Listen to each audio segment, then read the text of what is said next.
everybody. Welcome to Digging Deeper Jazz. It's Jeff Antoniuk.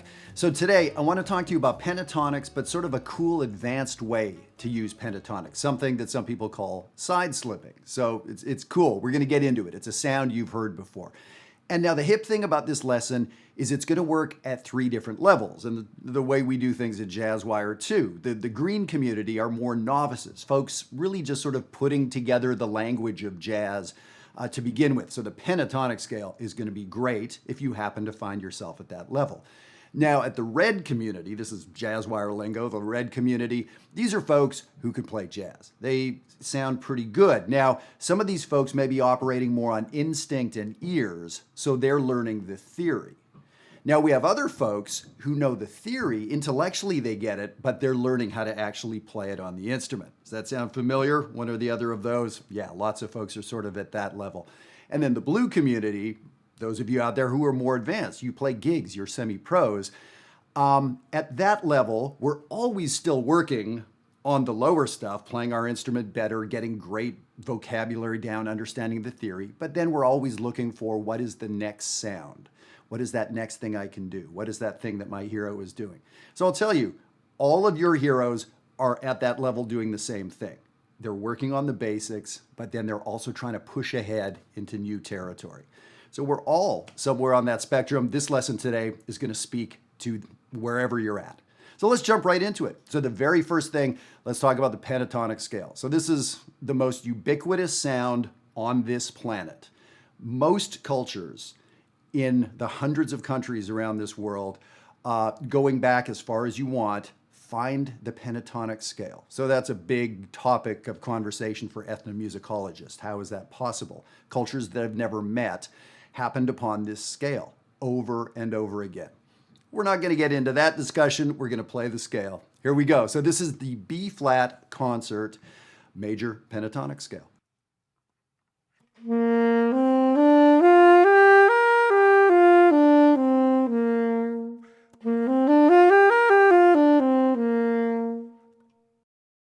All right, the next item, I'm going to play it up a half step. I'm going to play it in the key of B. This is a scale that eventually we'll want to learn in a bunch of different keys. Today, we're going to be using these 2 keys. Here it is in the key of B.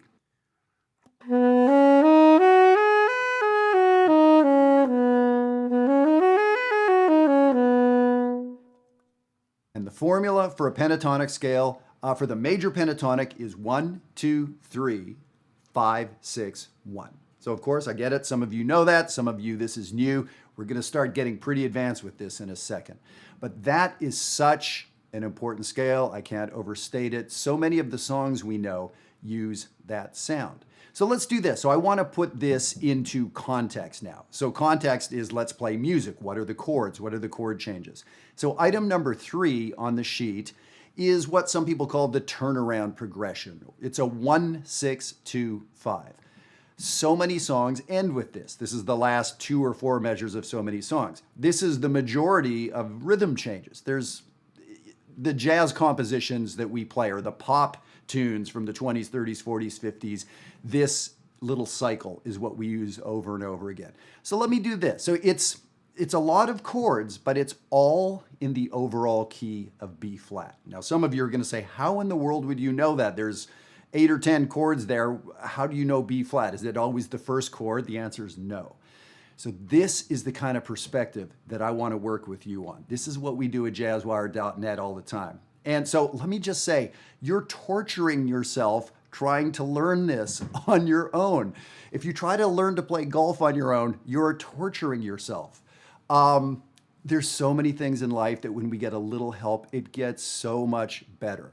Jazzwire was built for you adult musicians. So visit this link and take a tour. Let me show you what I'm talking about. Take 10 minutes out of your life, and you can see hundreds of people like you who are moving ahead so much quicker because they're getting good direction and doing it in a community. It's not just about good direction and more information. You don't need more information.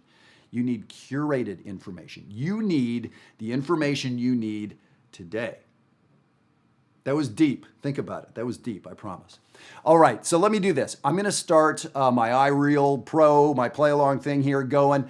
And And what I'm going to do is improvise with just the B flat pentatonic scale. So those of you that are a novice at that green community level, this would be a great thing to do. Just make up some great melodies with the pentatonic scale.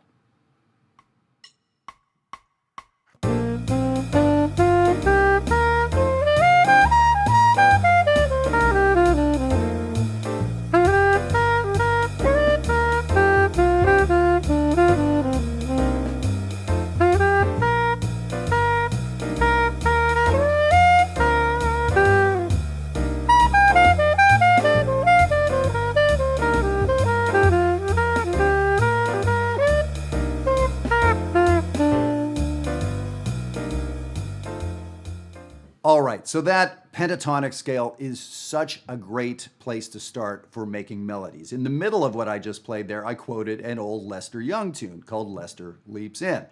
And you probably noticed I was doing some little bending to the third, or a little grace note to the third. So that's a jazz blues kind of thing that we can do, but I was playing the third. I was playing the natural third. There was no extra note in there. I'm not going to count it as that. All right, so now let's shift gears and go into high gear. Here is a cool possibility with pentatonics. The idea is side slipping, this idea of playing in one key and then moving around somewhere. And so for today, we're specifically going to go up a half step in the key of B flat in the key of B. Now, there's lots of different ways to do side slipping, and if you've ever heard McCoy Tyner play a piano solo, you've heard this kind of stuff in there. So what I'm going to do is keep that set of chord changes going on and on, where I just did some very nice melodic diatonic improvisation. So what I'm going to do is use two scales, the B flat scale I just used, and then every once in a while I'm going to slide up a half step and start playing in the key of B, even though the chord changes are going to keep going around in B flat. Those are the wrongest notes you could possibly play. Yes, indeed. So essentially what I'm doing is playing as wrong as possible. How could that ever sound correct? Well, so the idea is the organization that the pentatonic scale brings. Let me play this for you a couple times.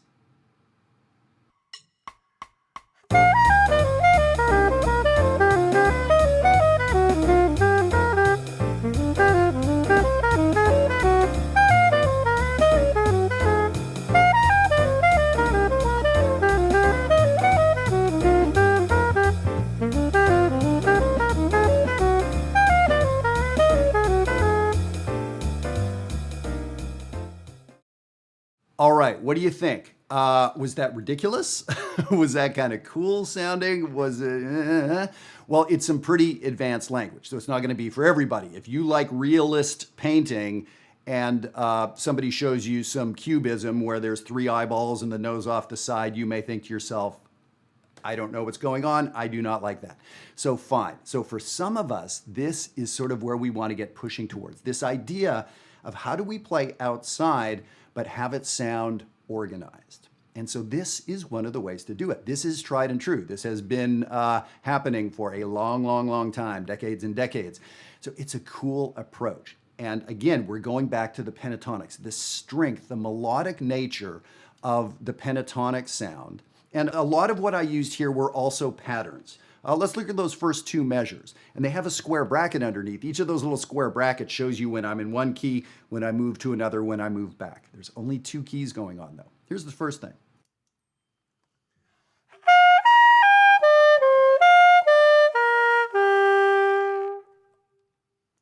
Just even those 9 notes is a particular pattern, and perhaps you can figure out what the pattern is inside the pentatonic scale. The second measure.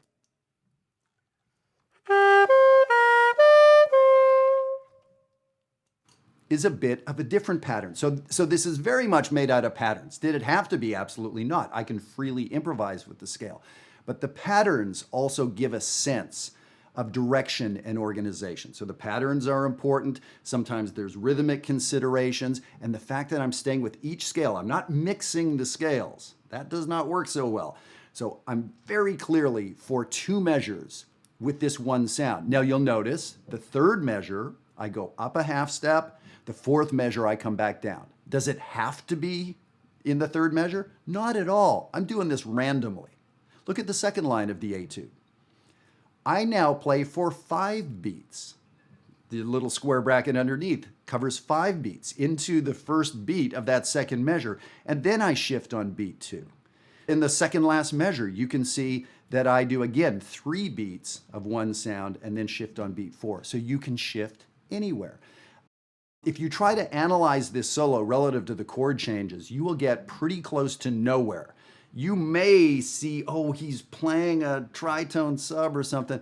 I'm not thinking any of that. I'm thinking melodies based on 2 pentatonic scales. So it's kind of interesting that if you try to analyze this without knowing what the artist was thinking, you're going to go full speed down a wrong blind alley, possibly. All right, well, that's a ton of information. And again, it's at these 3 different levels. Wherever you are entering, if you are a beginner to jazz, learning that B-flat pentatonic scale is going to be great. Now, this idea of playing diatonically over a set of chord changes, then this idea of side slipping. So there's something here for everybody. And again, I really want to implore you to don't try to do this yourself and think you're going to make great gains. 1 out of 1,000 people may be able to pull that off, whether it's with me, whether it's someone else. I want you to be moving ahead with this stuff and really be excited about the progress you make. If you're not better than you were a month ago, it's time to start rethinking things. So I really hope that I can work with you at jazzwire.net. I'm going to do some playing for you on the way out, a little bit of side slipping, different places, different patterns, and see what we come up with. Have a great time with it.